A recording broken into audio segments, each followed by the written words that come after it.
Hey everybody, and welcome to our video today, which is all about part 3 in the lab procedures packet, which is all about the Bunsen burner. So I went ahead and I'm going to show you how to use the Bunsen burner, the different parts of the Bunsen burner in this video. So I have a Bunsen burner right here. These are actually pretty nice Bunsen burners. These cost about $80 a piece. And they're much better than the Bunsen burners that you might be familiar with seeing in, chemistry videos, or if you see like a little chemistry scene in a movie. These ones are quite a bit nicer than those. So we're really lucky here at Wallenpaw Pack to have these types of Bunsen burners. There's a few different parts to this that you need to become familiar with. So we have, of course, the barrel of the burner, which is right here. This barrel part is what gets really, really, really hot. So you don't want to touch the barrel right there. So just be careful of that. We also have this bottom part of the Bunsen burner. You'll see right here, I'm turning this piece right here, and these are little air vents. So this is what allows oxygen to get into the Bunsen burner and will allow for the flame to ignite towards here up at the top. So we don't have to really mess around with this as much because no matter what, you'll see here that they're fully open, whereas here they're just partially open. No matter what, you don't have to mess around with that. It is what it is, so you can just use that however. The base of the burner is down here. The base does not get hot, so you can touch this part as you are using the Bunsen burner. We also have this hose, and this hose is what connects to the gas jet on the table, which is what I'm going to show you in a second. One of the most important parts of the burner is right here at the bottom, and this is what we call the needle valve, and the needle valve is what adjusts the flow of gas. So what we want to do is we want to start this off so that it's totally closed. And you'll feel that because it's not going to turn anymore. And what I like to do is I will turn this a half a turn. So I'll put my thumb up here towards the top, and then I'll just turn it so my thumb is on the bottom. You could see right there. And that's how we're going to start to light the Bunsen burner. We want to try to get as little gas flowing through this at one time. You'll notice that some Bunsen burners in the classroom are very sensitive, so these might have very large flames to start off with, just opening that needle valve a half a turn. But other Bunsen burners might need to be, the needle valve might need to be open quite a bit more than that. So you'll have to learn your personal Bunsen burner, how that works in order to get the best type of flame. Those are all of the parts to the Bunsen burner, and before we start to hook that up, I want to show you how we're going to actually light the Bunsen burner. So we're going to light the Bunsen burner with this piece of equipment right here. This is what we call a striker. Strikers are not toys, so please do not sit there and strike this striker all class long, because I do run out of the flint that you'll see in here. So there is a tiny little piece of flint that is attached to that, and oh, it just fell off actually. Luckily these things screw right back on, so that's good. And there is like a really little rough section in here, and that piece of flint, what it does is it rubs up against that and it creates a spark. The way you want to use this is you have to use a lot of your thumb strength, which a lot of students don't do, and then they're like, why am I not getting a very good spark? And it's because they're not using their thumb strength to get this flint to really scrape against that inner rough part there.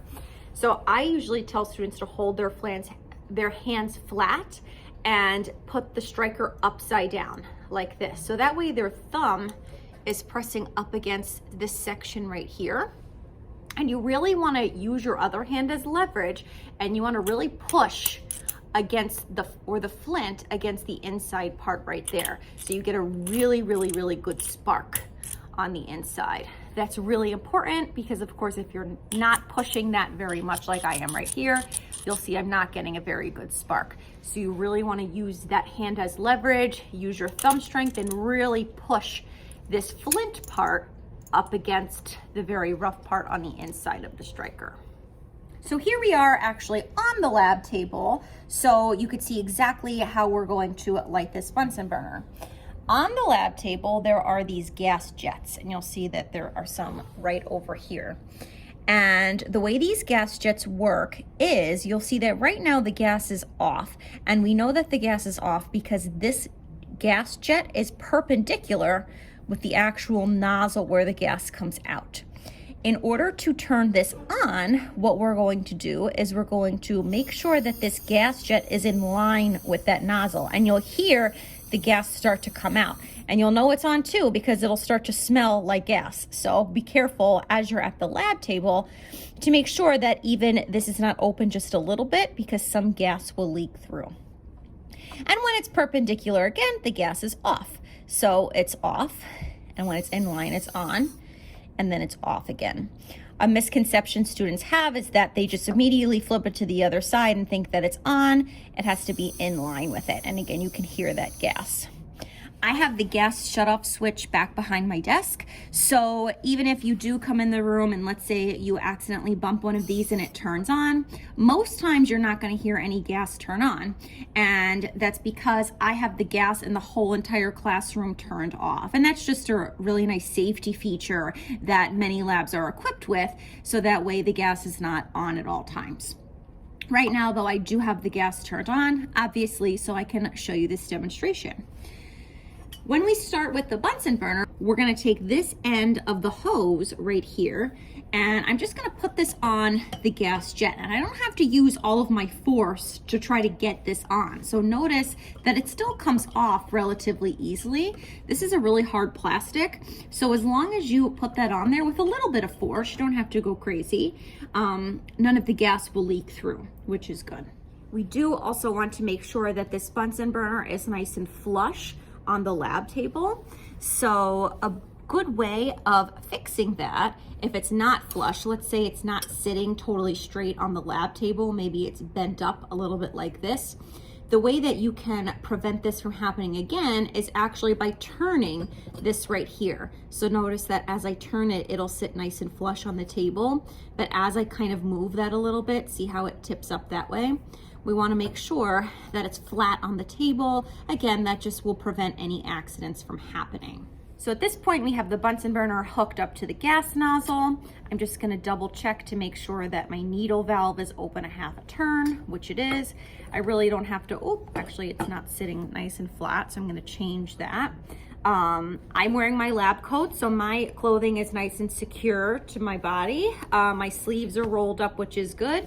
The only other thing that I do have to put on are my safety goggles, and even though I am wearing glasses, you do want to make sure that you wear safety goggles over top. So these are visor goggles. They're not the most stylish thing in the universe, but these do work if you do wear glasses, and they're in fact the most comfortable, even though they're not the most fashion forward.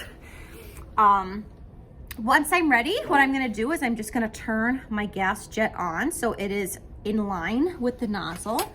I'm gonna take my striker and I'm going to strike it up at the top. And this is actually lit. And what I'm gonna do is I'm gonna turn the lights off so you can see that. I think you could see that a little bit better, but the gas is on at this point. And it looks like this Bunsen burner it's okay. I could probably actually do pretty well with heating this up a little bit. Now this Bunsen burner is a little bit older, and I can tell because it's got a little bit more of like an orange flame to it. Orange flames actually are cooler than the blue flame. So you really want a nice blue flame in order to have a really hot flame. If your Bunsen burner looks a little something like this, this is out of control. Okay, so we don't want a flame that looks like this. I usually tell my students that if see the little cones on the top right there? Those cones should be pretty flat with the top of the Bunsen burner. So again, I'm just gonna use my thumbs and I'm gonna turn this needle valve because this base does not get hot. I'm just gonna turn it and I'll get a nice flame that looks something like that. The way to turn the Bunsen burner off appropriately, you don't have to blow on it, it's not a birthday candle, but you're just going to turn that nozzle on the gas jet again on the table. So I'm just gonna turn that off and you'll see that eventually the flame does go out nice and safely. If for some reason there is a flame in the base of the burner, which would be down here, so I can touch this hose and I can touch this because this is not hot. This barrel is what gets really hot, so do not touch that. If there is a flame that's burning down here towards the bottom, what you have to do is turn the gas off. You don't have to scream. It's not the end of the world, because I'll tell you that there will be many people in here that will have a fire that starts to burn down here, and it might start to sound like a helicopter. If that happens, all you need to do is turn the gas off, and you actually want to open the needle valve more. You want to let more gas flow through. The reason why there's a flame that burns down here rather than up at the top is because there's not enough gas flowing through the Bunsen burner. So you want to let more gas flow through by opening this needle valve and then light it again, and that should solve any problems that you might have.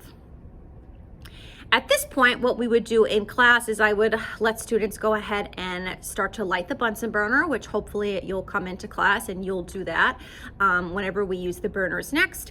But there is a little section in the procedure part that uses a piece of copper in order to find the hottest part of the flame. So that's what I'm going to show you next.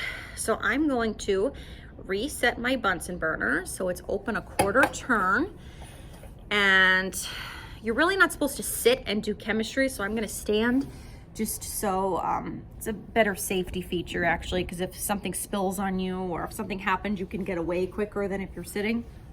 So I'm going to stand and show you this. Turn the gas on. I'm going to light the burner. So again, notice that flame is pretty small, so I'm going to open the needle valve a little bit more. And it's asking you to take a piece of copper wire. So I have a piece of copper wire right here. And you don't want to put the copper directly in the flame like that and hold it for an extended period of time, because copper is a very good conductor of heat and electricity. So if I were to hold that with my hands, this copper would get really, really hot. So in the community cabinet, you have a pair of tongs, and the tongs look like this. So I'm just going to hold that, or hold my piece of copper with the tongs. And what we're going to do is to try to find the hottest part of the flame in this Bunsen burner, because most students believe that it's actually touching the very, very bottom. And in fact, touching the bottom of the burner is not the hottest part. And we'll know when we reach the hottest point is because the copper will actually start to melt. Copper only melts at the hottest part of the flame. So right down here, I could see that copper is not melting. So I know that this is not the hottest part. So I'm totally touching this bottom part here. I'm just gonna move this around a little bit. I'm just gonna go up straight from the center and hope that we can find the hottest part of the flame. Again, this Bunsen burner is a little old, so hopefully we can get a nice melt going here. All right, so it looks like I finally got it. And it should be about 1 centimeter from the bottom, right in the center. And you can see when it starts to melt. It might be hard for you to see on camera, but it does start to spatter a little bit and almost like spark. And you'll see that the flame starts to turn green a little bit. And that's because copper has a number of electrons, and those electrons, when they get heated up, they get very excited, and they emit green light in that process. So it looks like I'm starting to get it right there. These Bunsen burners are a little old, so sometimes we're not going to get, shouldn't always work exactly how they're supposed to. And that's true with any type of instrument in the lab. There's some things we've had for quite a long time that they don't function as well as they should. So might not see things exactly where we want to see them. See if I can get it one more time here to show you. There we go. So I'm holding it right in the right spot. Right here. You might have seen it crack for just a second. There we go. Woohoo! All right. So it's not touching the bottom actually. It's a little bit above, probably about 1 centimeter or so from the bottom. So again, if you look really closely, you could see it kind of start to sparkle a little bit, and that's because the copper is starting to melt, and you could tell because the flame is turning green. If you actually touch this piece of copper directly against the bottom, you'll see that the metal actually becomes less hot because it's not red hot anymore. So I'm just gonna hold it here against the bottom for a second, and we could see that it's red, but it's not really, really red. Whereas when I hold it up a little bit higher in the flame, I'll see that it's quite a bit more red. I don't know how that's translating on camera, but yeah, the hottest part's about 1 centimeter from the bottom, directly in the center. Once we're done with a lab, what we're going to do is I'm going to turn the gas off by turning the gas jet, and that's the end of part 3.